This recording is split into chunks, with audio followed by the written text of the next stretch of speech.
ታራሚዎች በሰሩት ጥፋትና ባደገኝነታቸው የተለያዩ ቢሆንም ሁሉም ላጠፉት ጥፋት ህጋዊ ቅጣት ይገባቸዋል።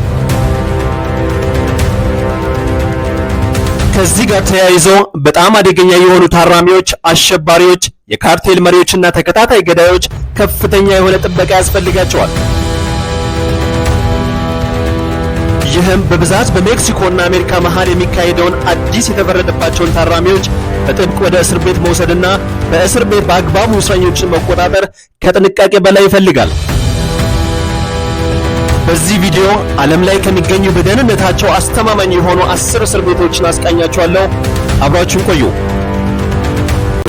ዓለም ላይ እጅግ ጥብቅ የደህንነት ጥበቃ ከሚደረግላቸው እስር ቤቶች ውስጥ በ10ኛ ደረጃ ላይ የሚቀመጠው ብራዚል ውስጥ የሚገኘው ካራቫንዶስ እስር ቤት ነው። ይህ እስር ቤት የተገነባው ለ208 ታራሚዎች ታስቦ በ2006 ሲሆን ዓላማውም ብራዚል ውስጥ የሚገኙትን አደገኛ ወንጀለኞችን፣ የአደንዛዥ እጽ ጌቶችንና ከፍተኛ አደጋ በማህበረሰቡ ላይ ሊያደርሱ የሚችሉትን ወንጀለኞችን በቋሚነት ለመቆጣጠር ነው። የገዳይ ተቋም አባላት ለምሳሌ የፒሲሲ ፕሪሜሮ ኮማንዶ ዳ ካፒታል አባላት እዚህ እስር ቤት ላይ የተቆለፈባቸው። የካታንዱቫስ ታራሚዎች በየቀኑ ለ23 ሰዓት ለብቻቸውን የሚያሳልፉት ማናቸውም ጉብኝቶች በጥብቅ ክትትል ይደረግባቸዋል። እያንዳንዱ የታራሚዎች እንቅስቃሴ በእይታ ውስጥ ነው። ማምለጥ አይታሰብም። ካታንዱቫስ እስር ቤት ብቻ አይደለም፣ ብራዚል ውስጥ የሚገኙትን አደገኛ ወንጀለኞችን በቋሚነት አፍ የሚያዘጋ ምሽግ እንጂ። በ9ኛ ደረጃ ላይ የሚቀመጠው የካናዳው የክልል መቀበያ ማዕከል የሚባለው እስር ቤት ነው። ይህ እስር ቤት የሚገኘው በኩቤክ ግዛት ሲሆን ካናዳ አደገኛ የሆኑ ወንጀለኞችን የምትልክበት እስር ቤት ነው። የክልል መቀበያ ማዕከል እስር ቤቱ በ1973 የተገነባ ሲሆን ለ90 ወንጀለኞች ብቻ ታስቦ የተሰራ እስር ቤት ነው። ዋና ስራውም አዳዲስ የተፈረደባቸውን ታራሚዎች ወደ ሌላ ተቋም ከመላካቸው በፊት መገምገምና መመደብ ነው። በዚህም መሰረት እያንዳንዱ ወንጀለኛ ለ60 ቀን የሚቆይ ግምገማን ማለፍ ይጠበቅበታል። ሳይኮሎጂስቶች፣ የእርምት መኮንኖችና የደህንነት ባለሙያዎች የወንጀለኞችን የአእምሮ ጤንነት፣ አደጋ ባህሪና የመልሶ ማቋቋም አቅምን በጥብቅ የሚገመግሙበት እስር ቤት ነው። እዚህ የክልል መቀበያ ማዕከል አዲስ የተፈረደባቸው ወንጀለኞች የትኛው እስር ቤት በቋሚነት መታሰር አለበት የሚለው የሚወሰንበት ነው። የታጠቁ ፓትሮሎች፣ የሰርቬላንስ ካሜራና ሌሎችም የደህንነት መሳሪያዎች ታራሚዎችን ማምለጥን እንደ ምርጫ እንዲያዩ አይፈቅዱላቸውም። በ8ኛ ደረጃ ላይ የሚቀመጠው እስር ቤት አውስትራሊያ ውስጥ የሚገኘው ጎልበር የእርምት ማዕከል ነው። ጎልበር የእርምት ማዕከል በውበቷ በምትታወቀው ሲድኒ ከተማ የሚገኝ ሲሆን የተገነባውም ለ710 ወንጀለኞች እንደ መውጫ አልባ ቤት ታስቦ ነው። እዚህ እስር ቤት ውስጥ የሚታሰሩት እጅግ ከፍ ያለ ስም ያላቸው ወንጀለኞች ከመሆኑ የተነሳ እስር ቤቱ የሚታወቀው የተጋነነ የሲሲቲቪ ካሜራ የተገጠመለት መሆኑ ነው። እዚህ እስር ቤት ውስጥ የተጋነነ ፍተሻ የሚደረግባቸው ታራሚዎች ብቻ ሳይሆን ጎብኚዎችም ጭምር ነው። በቴክኖሎጂ በመታገዝ እንዲጎበኙ ከመፈቀዱ በፊት አድካሚ የሆነ ፍተሻ ይደረግባቸዋል። በዚህ እስር ቤት አደገኛ የሆኑ ወንጀለኞች በጭካኔ በመግደል የሚታወቀው አይቫን ሚለር እና በአደንዛዥ እጽ ዝውውር የሚታወቀው ካርል ዊሊያም የሚኖርበት ዝነኛ እስር ቤት ነው። ዓለም ላይ እጅግ የተጋነነ ጥበቃ ከሚደረግባቸው እስር ቤቶች ውስጥ በ7ኛነት ደረጃ የሚቀመጠው ፈረንሳይ ውስጥ የሚገኘው ፍሌር ሜሮጊስ እስር ቤት ነው። ይህ በደቡብ ፓሪስ የሚገኘው እስር ቤት በትልቅነቱና በደህንነቱ አቻ የማይገኝለት እስር ቤት ነው። በብዛት ታራሚዎችን በማኖር በአውሮፓ ከሚገኙ እስር ቤቶች የሚስተካከለው የለም የሚባልለት እስር ቤትም ጭምር ነው። በዚህ እስር ቤት የ2015ን የፓሪስን ጥቃት ያቀነባበረው ሳሊ አብዱል ሰላምን ጨምሮ በዛ ያሉ አሸባሪዎች ላይ የተቆለፈበት ታዋቂ እስር ቤት ነው። ይህ የፈረንሳይ እስር ቤት የሚታወቀው እያንዳንዱ የግቢው ክፍል መቆሚያ በሌለው መልኩ ፍተሻ መደረጉ ነው። በ6ኛነት ደረጃ የምናገኘው በጀርመን የሚገኘው ጄቪኤ ስቱትጋርት ስታንሄም እስር ቤት ነው። ይህ እስር ቤት የሚገኘው በኢንዱስትሪ በምትታወቀው ስቱትጋርት ከተማ ሲሆን ጀርመን ውስጥ የሚፈጠሩ አደገኛ ወንጀለኞች መዳረሻቸው የሆነ እስር ቤት ነው። እስር ቤቱም 4 ዓመት ግንባታ የፈጀበትና ስራ የጀመረውም በ1963 ዓ.ም ነው።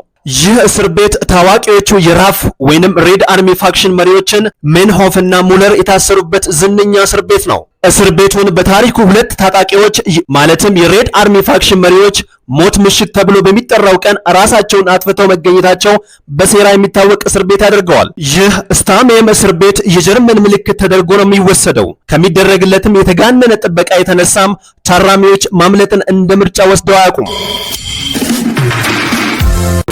ዓለም ላይ ከሚገኙ ጥብቅ ጥበቃ ከሚካሄድባቸው እስር ቤቶች ውስጥ በአምስተኛ ደረጃ የሚቀመጠው እንግሊዝ ውስጥ የሚገኘው ቤልመርሽ እስር ቤት ነው። ቤልመርሽ እስር ቤት በታሪኩ አሸባሪዎችን፣ ገዳዮችና ታዋቂ ሰዎችን ያስጠለለ ታዋቂ እስር ቤት ነው። በቅርቡ ታዋቂው የዊኪሊክስ መስራች ጁሊያን አሳንጅ ለአሜሪካ ተላልፎ ከመሰጠቱ በፊት እዚህ ቤልመርሽ እስር ቤት ነው የታሰረው። የእስር ቤቱ ደህንነት እጅግ በጥብቅ ከመጠበቁ የተነሳ ታራሚዎች 24 ሰዓት ሙሉ ነው ክትትል የሚደረግባቸው። እንቅስቃሴ የተገደበ ነው። የታራሚዎች ጉብኝትን በከፍተኛ ሁኔታ ቁጥጥር ይካሄድበታል። ቤልመርሽ እስር ቤት ማረሚያ ብቻ አይደለም።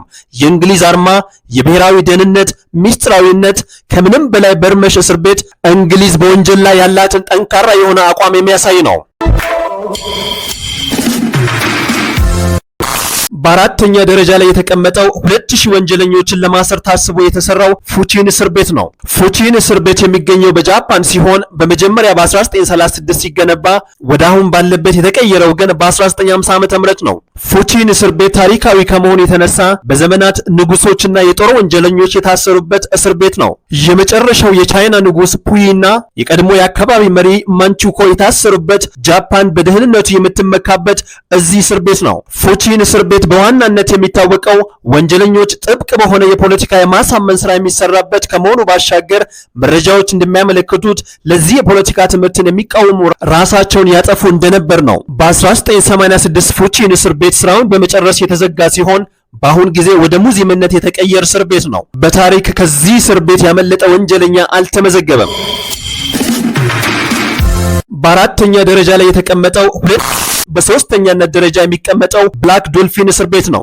ይህ እስር ቤት የሚገኘው በኦረንበርግ ራሻ ሲሆን ጠባቂዎችም ጭምር መሃል ላይ የሚገቡ እጅግ ቀዝቃዛ ቦታ ላይ የተገነባ እስር ቤት ነው። ብላክ ዶልፊንም የራሻ ቀደምትና በደህንነቱ የሚታወቅ እስር ቤት ነው። እዚህ እስር ቤት ወንጀለኞች ቀጥ ብለው መንቀሳቀስ አይፈቀድላቸውም። ይልቁንም አጎንብሰው አይናቸውም ተሸፍነው በጠባቂዎች በጥንቃቄ የሚንቀሳቀሱበት ጥብቅ እስር ቤት ነው። ብላክ ዶልፊን እስር ቤት አደገኛ ወንጀለኞች፣ አሸባሪዎች ልክ እንደ 48 ሰው የገደለው አሌክሳንደር ፑሽኪን ሰው በላዎች ጭምር የታሰሩበት ዝነኛ እስር ቤት ነው። እዚህ እስር ቤት ሁሉም ታራሚዎች ዕድሜ ይፍታ የተፈረደባቸው ናቸው። ሁለተኛ የሚባል ዕድል በዚህ እስር ቤት አይታወቅም።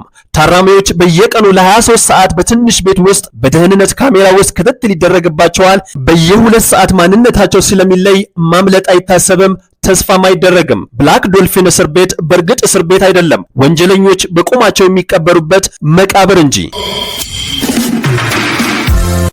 በሁለተኛ ደረጃ የሚገኘው ዓለም ላይ ካሉ እስር ቤቶች ውስጥ በአወዛጋቢነቱ የሚታወቀው ጓንታናሞ ቤይ እስር ቤት ነው። ይህም እስር ቤት የሚገኘው የአሜሪካ ኩባ ውስጥ በሚገኘው የአሜሪካን የባህር ኃይል ውስጥ ነው። ይህም ቦታ ወደ እስር ቤትነት የተቀየረው ከ911 የአሜሪካ አሸባሪዎች ጥቃት በኋላ ነው። በ2002 ነበር የአሜሪካ መንግስት ለ911 የሽብር ተጠርጣሪ አሸባሪዎችን ከአፍጋኒስታን፣ ፓኪስታን፣ የመንና ሌላ ሀገራቶች እዚህ ጓንታናሞ ቤይ ማሰር የጀመረችው። አብዛኞቻቸውም ክስ አልተመሰረተባቸውም ወይም ችሎት እስካሁን አልቀረቡም ተብሎ ይታመናል። ይህ ጓንታናሞ ቤይ እስር ቤት በዋናነት የሚታወቀው ጭካኔ የተሞላበት የምርመራ ዘዴን ተቺዎች የማሰቃየት ዘዴ ብለው በሚገልጹት ነው።